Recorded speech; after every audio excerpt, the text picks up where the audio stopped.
Nah, ternyata nggak cuma BGN yang kena berbagai kritik dari program ini. Hari ini Rabu 12 November, Menteri Keuangan Purbaya Yudi Sadewa mendapatkan kiriman karangan bunga dari para produsen lokal dan industri food tray atau peralatan makan. Karangan bunga ini bukan ucapan selamat atau yang lainnya loh ya. Berdasarkan pantuan di Taman Gedung Juanda 1, Kementerian Keuangan Jakarta, ada karangan bunga yang hanya berisikan protes atau kritikan tanpa disertai nama. Namun ada juga Tribuners karangan bunga yang berisikan kritikan, protes, dan harapan disertai dengan nama orang tertentu. Mereka ini mengaku kecewa karena anggaran negara atau APBN untuk MBG yang dikelola oleh BGN lebih menghidupkan para produsen di Cina dibandingkan produsen lokal. Pasalnya, food tray untuk program MBG masih didominasi oleh produk-produk impor khususnya dari Cina. Padahal produsen lokal yang tergabung dalam Asosiasi Pengusaha Wadah Makanan Indonesia sudah mampu memproduksi 11 juta food tray per bulan dengan standar halal dan juga tentunya SNI yang terjamin. Sindiran keras juga datang dari Rizky Ramadan yang cukup menyinggung. Tertulis bahwa dirinya merasa asing di negeri sendiri dan merasa terluka. Begitu juga karangan dari Siti Aminah Tribuners, dirinya meluapkan kekecewaannya dengan tulisannya bahwa mereka, produsen lokal, tengah mengalami gulung tikar. Ada juga yang berharap Presiden Prabowo Subianto segera bertindak untuk memastikan program MBG benar-benar memberdayakan produsen lokal atau dalam negeri. Mereka juga berharap Menko Purbaya yang juga merupakan anggota tim sinkronisasi MBG bisa menyampaikan aspirasi ini langsung kepada Presiden Prabowo Subianto dan juga stakeholder terkait lainnya agar benar-benar melibatkan produsen lokal dalam pelaksanaan program MBG. Sejumlah pejabat negara dan juga pihak BGN ini selalu mengatakan bahwa program MBG menggunakan produk-produk lokal termasuk food tray. Hanya saja implementasi dan pelaksanaannya ini belum maksimal sehingga masih banyak produsen dan juga industri lokal food tray yang tak dilibatkan dalam program MBG karena dominasi produk impor food tray.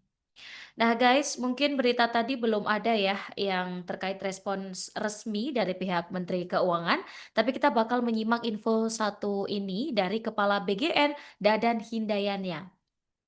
Agaknya sedikit curhat ya, pasalnya Dadan mengungkap bahwa BGN mulai kesulitan Tribuners untuk mencari ahli gizi sebagai direktur. Padahal sebelumnya memang ahli gizi ini merupakan profesi yang cukup sulit untuk mencari pekerjaan. Dan sekarang justru menjadi salah satu profesi yang langka. Sehingga dari Komisi 9 ini memberikan saran agar BGN mencari jalan keluar atas kelangkaan tersebut. Dadan menuturkan bahwa ahli gizi penting direkrut untuk bekerja di SPPG atau di dapur program MBG.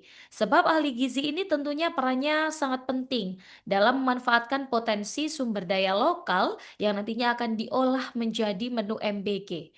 Namun saat ini Tribuners keberadaan ahli gizi mulai langka sehingga BGN ini sulit untuk merekrut mereka. Nah, sebagai solusinya, kabarnya BGN akan membidik profesi terkait lainnya untuk menggantikan ahli gizi di dapur-dapur MBG. Nah, saat ini BGN mencari orang-orang lulusan program studi kesehatan masyarakat hingga teknologi pangan untuk bekerja di dapur MBG. Gimana nih, Tribuners? Tertarik jadi bagian dari dapur-dapur MBG? Kalau tadi soal ahli gizinya ya, dan sekarang kabarnya akan ada juknis baru seputar pelaksanaan SPPG di wilayah Indonesia. Mungkinkah karena banyaknya kasus keracunan yang terjadi? Nah, dari Kepala Badan Gizi Nasional Dadan Hindayana mengungkapkan bahwa setiap SPPG yang baru berdiri kini maksimal melayani 2.500 penerima manfaat makan bergizi gratis. Nah, hal ini menurut Dadan sudah diatur dalam petunjuk teknis terbaru yang dikeluarkan oleh BGN terkait pelaksanaan program MBG. Kalau selama ini Tribunars SPPG melayani 3 sampai 4 ribu, nah dengan juknis baru ini BGN akan memaksimalkan rata-rata di angka 2.500. di mana 2.000 ini untuk anak sekolah dan tiap SPPG minimal melayani 500 ibu hamil, ibu menyusui, dan juga balita.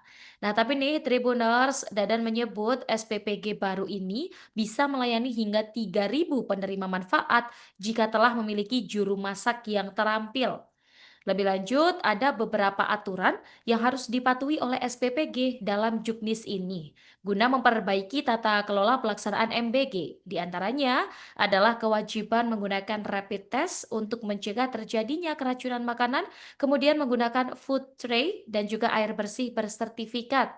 Dan selain itu, Tribuners, setiap SPPG kabarnya memiliki kewajiban untuk memberikan pelatihan dan bimbingan teknis secara berkala pada penjamah makanan agar memahami prinsip-prinsip higienitas, sanitasi, dan juga keamanan pangan. Kemudian setiap SPPG ini segera mempercepat dari mendapatkan sertifikasi layak higien dan sanitasi, kemudian terkait dengan HACCP dan sertifikasi halal.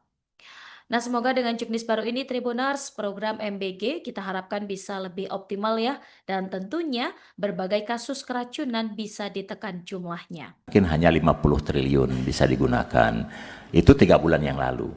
Tapi ketika terjadi pergantian Menkyu dan kita melihat progres yang ada di BGN yang 50 triliun itu baru bisa kita gunakan kalau percepatan terjadi mulai bulan Oktober, selambat-lambatnya November. Tapi dalam kenyataannya kita melihat bahwa percepatan baru akan bisa terjadi di Desember. Jadi kami kemarin sudah menyampaikan ke Pak Presiden bahwa Badan Gizi Nasional sepulang beliau dari New York kami mengatakan bahwa kami tidak bisa menyerap yang 100 triliun, kami hanya mungkin bisa menyerap tambahan sampai 28 sampai 29 triliun. Oleh sebab itu Pak Presiden menangkap bahwa uang yang beliau siapkan itu bisa digunakan untuk kegiatan lainnya. Itu setelah Juknis keluar kan penerima manfaatnya kami turunkan. Jadi dengan hitungan baru nanti kuota itu tidak akan ada minus karena kita ingin sementara ini kita turunkan tim ke berbagai wilayah untuk sekaligus ngecek. Tadi kan ada yang di daerahnya belum penerima manfaat, tapi kuotanya penuh. Nah itu kami sedang cek sekarang satu demi satu di lapangan. Nanti setelah kami firm, nanti akan kami keluarkan betul-betul kuota yang berbasis hitungan kami dan juga real di lapangan. Kemudian terkait dengan pesantren, ini saya dapat informasi ada beberapa pesantren yang memang santrinya belum terdaftar di Kementerian Agama. Jadi ada. Download Tribun X sekarang, menghadirkan lokal menjadi Indonesia.